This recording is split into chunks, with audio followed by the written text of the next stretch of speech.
So this is a 6 crore question. Who won the Gujarat elections? Well, electorally, clearly the BJP will form the government. But was the elections a psychological upper for the Congress? Now, I've called the outcome quizzically inscrutable in my piece. But there comes a moment in politics when it is the resurrection moment. We saw that with Mrs. Indira Gandhi in 1978. We saw that with VP Singh in Allahabad. These elections turned the politics of the country. We saw that this year in the UK when the Labour Party came out of nowhere to reassert and become a strong opposition to the Conservatives. I suspect something similar has happened in the Gujarat Assembly polls of 2017.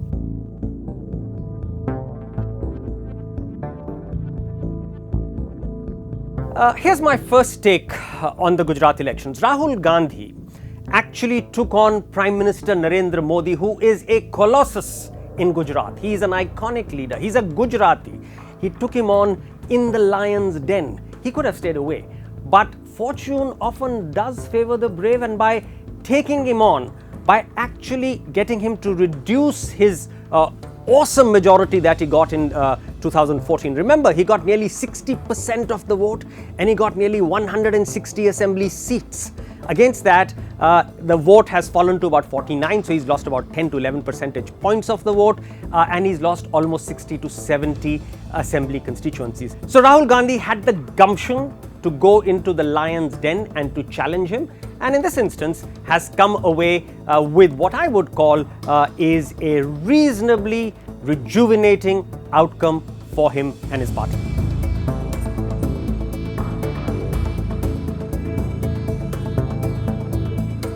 My second take of the elections is that when BJP won that spectacular UP election about 8 or 9 months back, people thought that that was the trend. People said that the way the BJP is going up, it's game, set and match in 2019, it's all over. But I even remember at that point in time telling my editors that I don't think the UP elections were a trend. I thought they were a peak.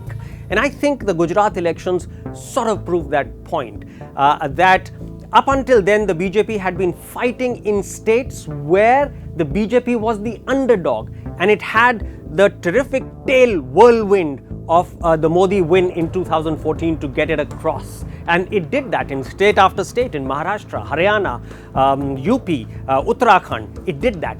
But with UP, that run had come to an end. It is now going to be fighting in states where it suffers from a double incumbency disadvantage.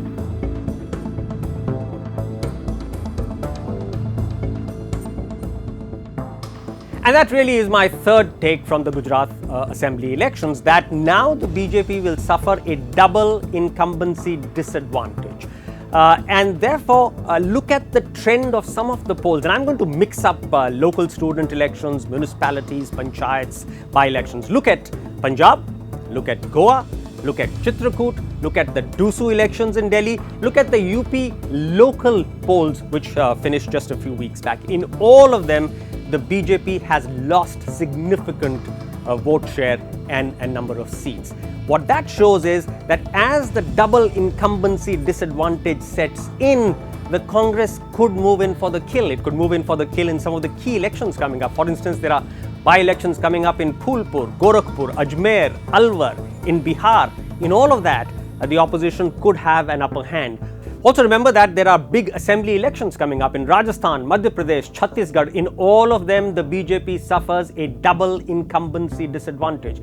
And remember now, with the Congress's seen resurrection in the Gujarat Assembly elections, it possibly will be able to garner more funds and resources from friends and well-wishers and donors. So therefore, let's get ready for a strong political battle, a string of them in 2018.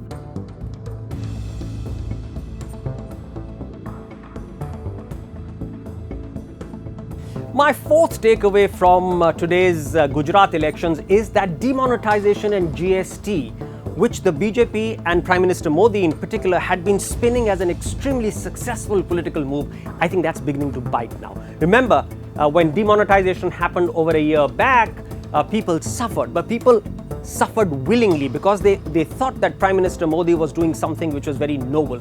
He had brought the rich to their knees. It was a terrific anti-dishonest move, and people supported it completely.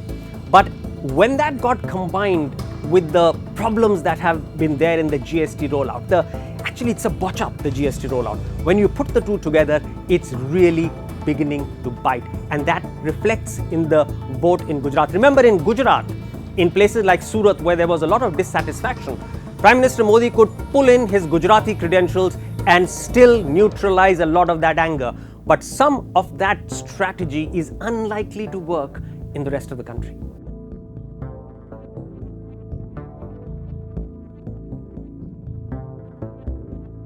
My fifth takeaway is quite straightforward, actually, that now with the Congress having resurrected itself quite a bit in Gujarat, it will necessarily become the fulcrum of opposition unity.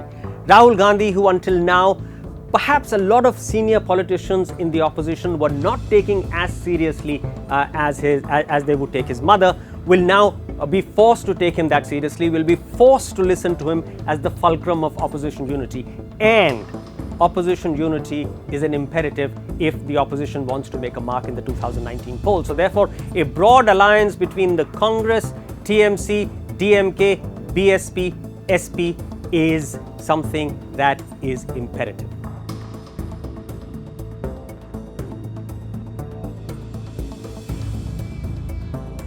And finally, although I thought I would give 5 takeaways, I'll give a 6th one. This is unsolicited for the Prime Minister. The Prime Minister must remember that the reason he won such a spectacular victory in 2014 was because he pivoted to the centre. He got about 5 percentage points of the core Congress vote, which moved to him. Remember, in about 15 years, from 1999 onwards to 2014, roughly 50% of the vote went to the BJP and Congress together, and an average of 25% apiece to them if you average out over the polls. But in 2014, Prime Minister Modi got 30% plus and the Congress got 20% minus. So 5 percentage points of the Congress, the moderate Congress vote, had moved to Prime Minister Modi. Now, if he does not re-pivot to the centre, if he continues to indulge the right fringe, then I'm afraid he is in danger of losing a bit of that 5 percentage points of the vote. And if it does indeed become 25% apiece in 2019, then the race is wide open.